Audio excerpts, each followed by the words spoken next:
So when women come in for a consultation, many times we're sitting in here, we're having tears together because they're telling me their journey of how they had once had vibrant, thick, healthy hair. And now, for whatever reason, they're experiencing this loss and they feel it's taking a toll on them. And so it is devastating. So I love being able to educate them either around hair regrowth, if that's an option, or natural looking alternatives, because that is an option. So no matter where they are in their journey, I tell them you always have options. You still have the ability to look and feel as good as possible without having the stigma attached to hair loss.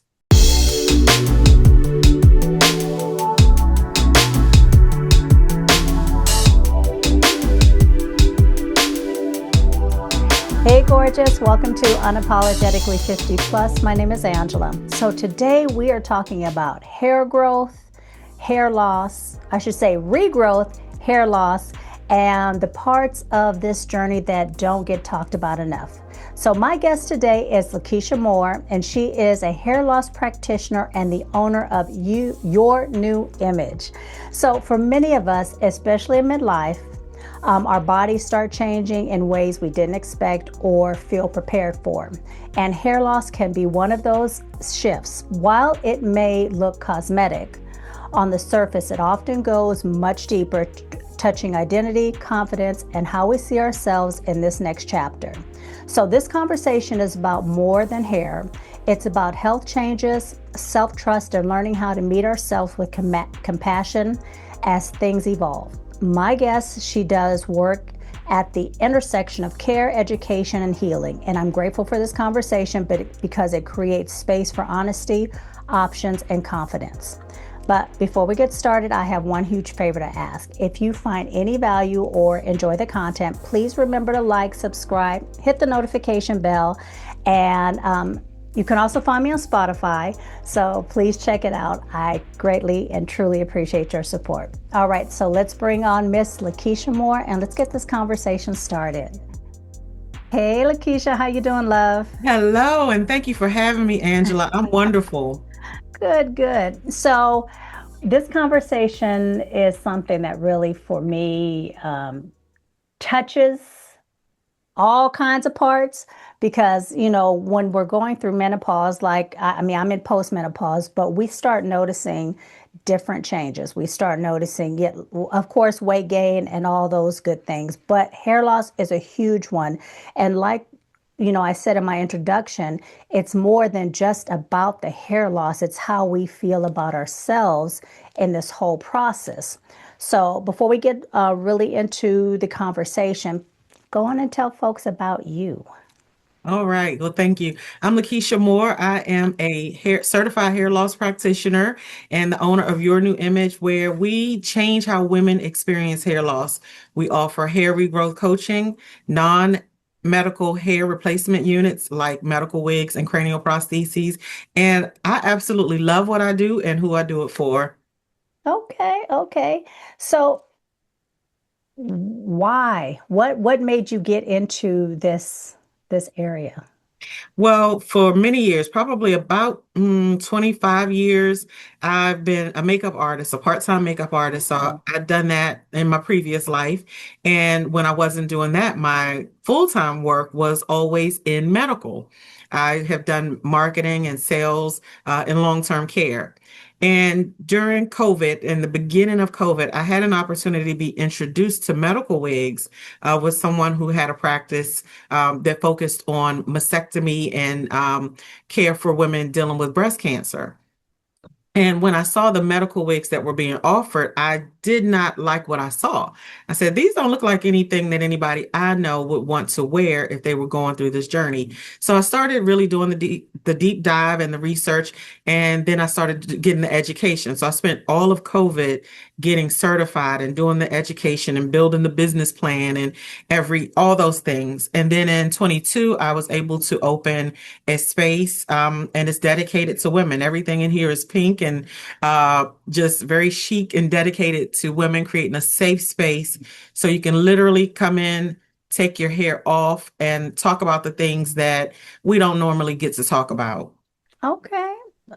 So when people experience women, now do you also work with men or is it just exclusively women? A little bit. I'll Okay. make exceptions, but really men are not my target market. I'm Okay. really passionate about serving women because I know how far a community can go when women feel good and they're able to thrive. So women are really my main audience. Okay. So when women experience hair loss, it's rarely just about hair loss. So from your experience, what's really going on emotionally for many women who are walking through this journey? Well, to answer your question in one word, devastation. Devastation, because your hair is such an important part of you. It's tied to your appearance, your self-esteem, your self-confidence. And many times I'll equate it to having a bad hair day all the time. Yeah. So when women come in for a consultation, many times we're sitting in here, we're having tears together because Yeah. they're telling me their journey of how they had once had vibrant, thick, healthy hair, and now for whatever reason they're experiencing this loss, and they feel it's taking a toll on them, and so it is devastating. So I love being able to educate them either around hair regrowth, if that's an option, or natural looking alternatives, because that is an option. So no matter where they are in their journey, I tell them you always have options. You still have the ability to look and feel as good as possible without having the stigma attached to hair loss. Now, why wouldn't regrowth be an option? Is it more medical reasons, or maybe they just don't want to wait, or, you know, A little bit of both. okay. When a person comes in initially for a consultation, they complete a full analysis, which includes a little bit of health history, family history. We're talking about all the things, their diet, their stress level, any underlying medical conditions. Because sometimes by the time I see a person, their hair loss may be so advanced that it's not likely to get the majority of it to grow back.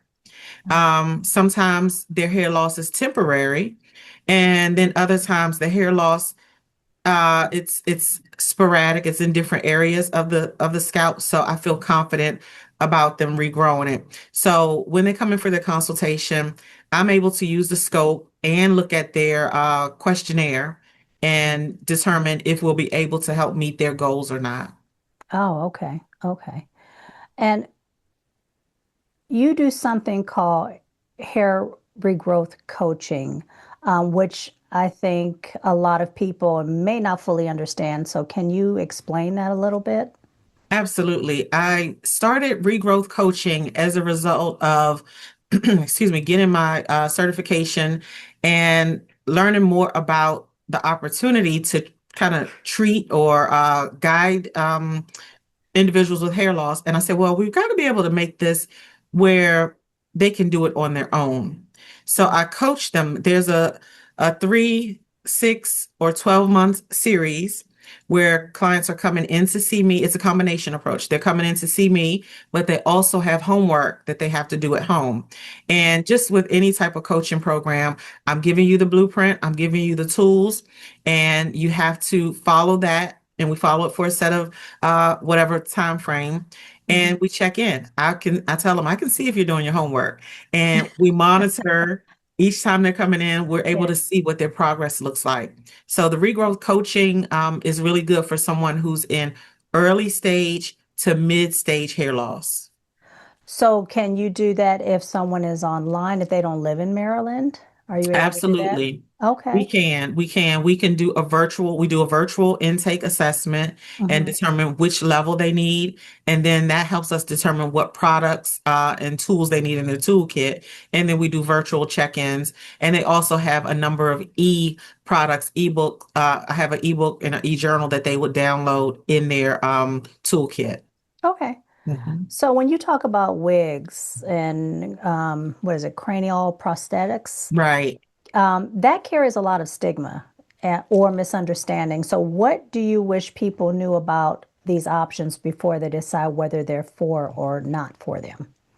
I wish people knew that they do have a number of options available to them. first starting in a safe place where they can have the conversation, talk about what it is that they want, talk about what it is that they're concerned about, and talk about what it is that they want, what type of look or their inspiration look, Hmm. and have someone to help guide them through that. Lots of times women go to a store and it's a crowded area, they're uncomfortable, and they just kind of feel rushed and hurried and they make a choice and it's not really what it is that they want. So that's the first thing, having a Yeah. safe place. And the second thing is being educated on the different types of wigs that are available. I offer medical wigs, which are designed to fit a person from the time that it's first created. It's designed to fit your head, just like a hat. It's snug, it fits your head. You're able to part it anywhere. It's lightweight. All of those things I educate my clients on as they Mm. make a choice as to how we're going to create this unit for them. So there are a number of options. So a safe place and education are the two things that I think they need to know. Oh, okay.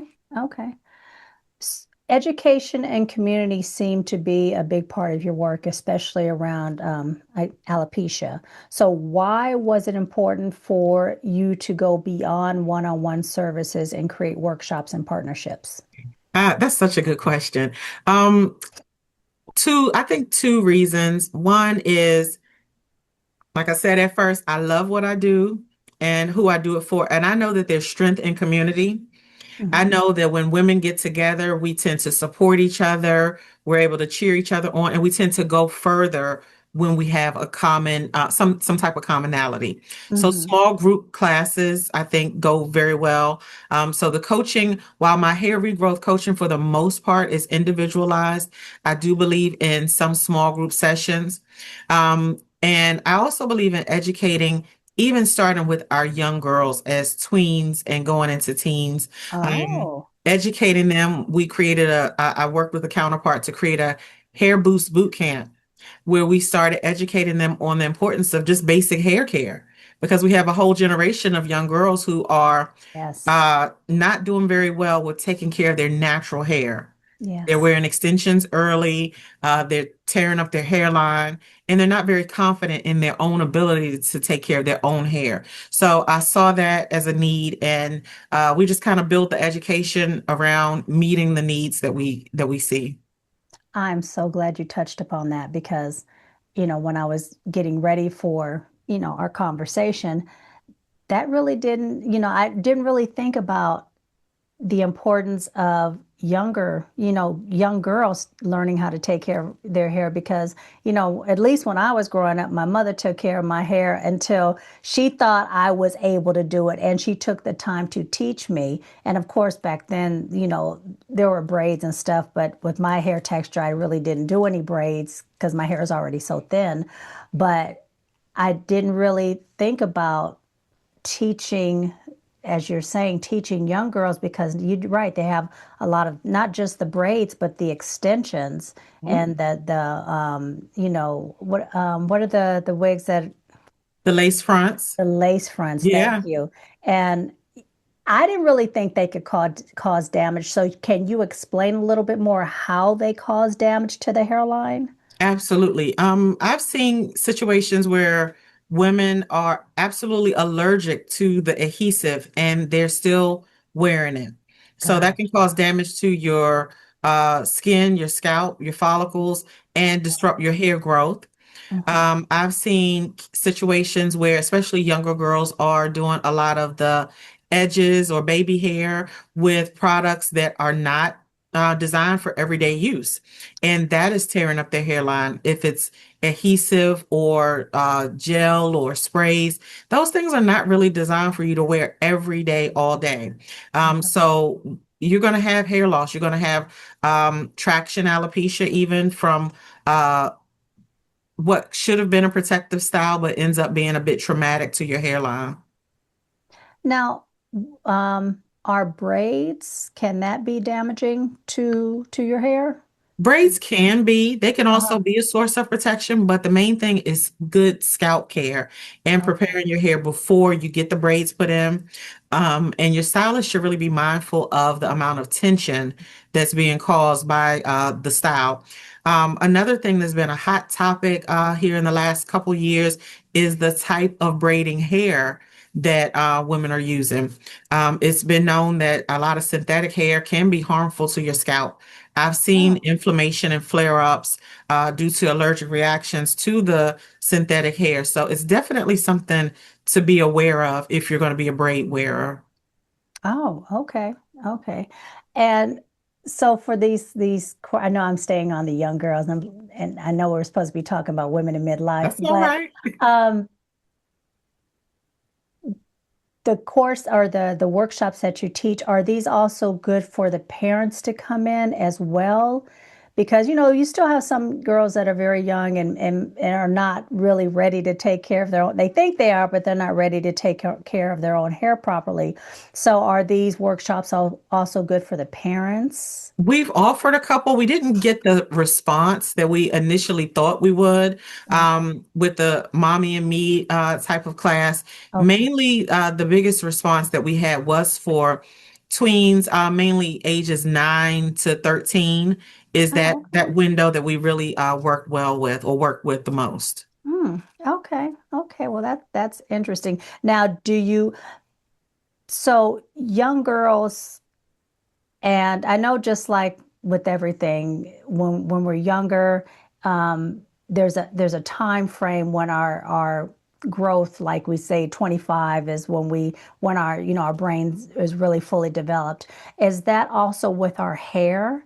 Is there a time that our hair is just really fully developed? Because I've heard some people say you shouldn't, put a relaxer in a young child's hair because the hair is not fully developed or whatnot. Is that the same? Is That's a that good true? question. In terms of chemical styles, yeah, you definitely chemical treatments, you definitely want to wait until a child is older in their late tweens to teen because of just their physical development. But in terms of other styling practices like extensions, we're seeing younger and younger even toddlers wearing extensions. So that can Oh, be problematic over time because they one, their hair tends to be soft and a bit more fragile, and you're causing traction early on. So you want to be mindful. Just as with anything, your scalp needs air.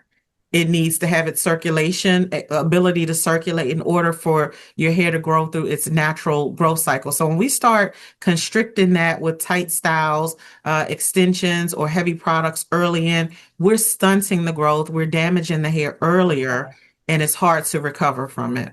oh, okay. Do you have any young girls come into your practice at this point, or is it just mostly older women? It's mostly older women, but I have had a couple of young girls who have been affected by alopecia with either majority hair loss or total hair loss. And we have been able to create get custom units done for them. Okay, okay. So we'll stop talking about the young girls because on the post probably like, look, this is supposed to be for. So, so cost and insurance, I know that can be a barrier, a major barrier in this space. So what conversations do you often have with clients who feel stuck between needing the support and then worrying about affordability? That's such a good question. And it's one I wish we had more open conversations about just in general in the public. Mhm. I talk with my clients upfront about what the potential cost is going to be for whatever service it is that they're looking to get. Um, I ask them if especially if it's a medical wig or cranial prostheses, I have them to reach out to their insurance carrier to see if they allow for reimbursement or have a benefit that covers it. Okay. If they don't, then for my practice, we do a deposit. We do a deposit either way.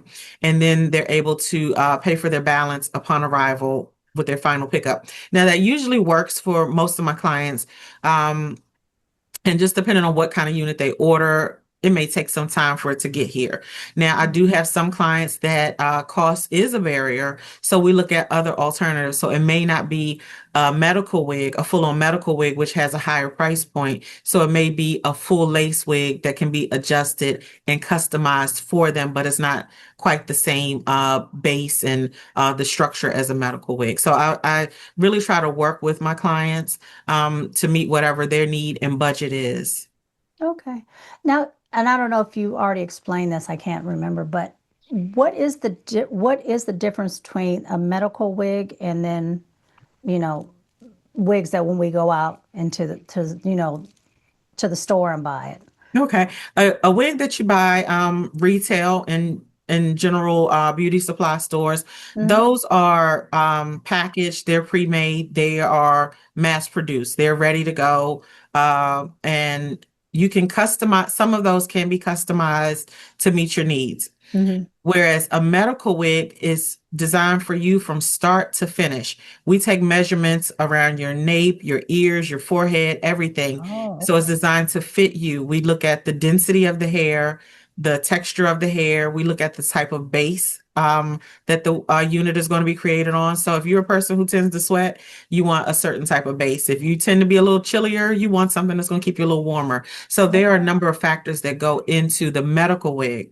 The Oh, medical wig tends to take much longer to get produced because it is customized. So I tell mhm. my clients that as well. So you're going to have a longer wait when it's custom, but anything worth having is worth waiting for. So we custom have those customized, and the general ready to wear wigs, they can still be customized, but it's not quite the same. Okay. And the medical wigs, those are actual hair? They're Yes, not I just only work with human synthetics? hair. Okay, human Yes. hair. Okay. Yes. Okay. So, on a personal note, what drew you into this work in the first place, and how has doing this changed the way you think about hair, beauty, and healing? Well, when I was first introduced to this, it was during COVID. I was working a job in the healthcare industry, and I lost my job during COVID when a number of other people lost their positions. And at that time, my husband and my mother encouraged me to go full force into creating this as a business. And I did. And every step, I tell anybody, every step of this has been a true faith walk. I've had a makeup studio part-time for years and done that freelance for 20 some years. But this has truly been a faith walk. Being an entrepreneur full time is not for the faint at heart, but it is rewarding. Yeah. So I love what I do, and I'm fortunate to get to do it. And the changes that I've seen in terms of how I look at the beauty industry as a whole and women, I realize that so much is tied to our self-confidence. And when our appearance is not what we think it should be or what we want it to be, we're not able to perform at our best. We're not our best selves when we don't feel good. So, I actually just in the last couple of months have started an initiative, Crowns and Confidence, where I'm working with wellness providers so we can bridge the gap between wellness, clinical wellness, and confidence, because confidence is a part of care. Right. Understanding hair loss, understanding what options are available, that should also be part of the conversation when we look at women's wellness. Okay. So, any last words you want to say to the audience? Please, it will be in the description below, but please, LaKeysha, give them your website so they can get in contact with you. Absolutely. We are at yournewimage.com, and new is spelled N-U. So that's YOURNUIMAGE.com. You can find me there, and you can find me on all socials at Your New Image. And yeah, we're excited. You'll probably see more from me related to the Crowns and Confidence movement. We actually have a wellness retreat coming up Yes. here in Maryland. I'm thrilled about it. We've invited several women's wellness providers, practitioners, menopause coach, you name it. And we're talking about perimenopause and menopause and confidence. So Yeah. it's a full day, and all that information is on the website. Okay. Okay. So you guys please check it out. I will have her information in the description below. And this is an amazing conversation. Thank you so much because, like I said, it touches me personally. So I will probably be getting in contact with you since I know you can do it online as well. So, Absolutely. and yeah, anybody who thinks that they need to, bring back their hair growth for confidence because that's very important. We overlook that so much that our hair, as much as we want to think it's not, it is tied to our confidence as women.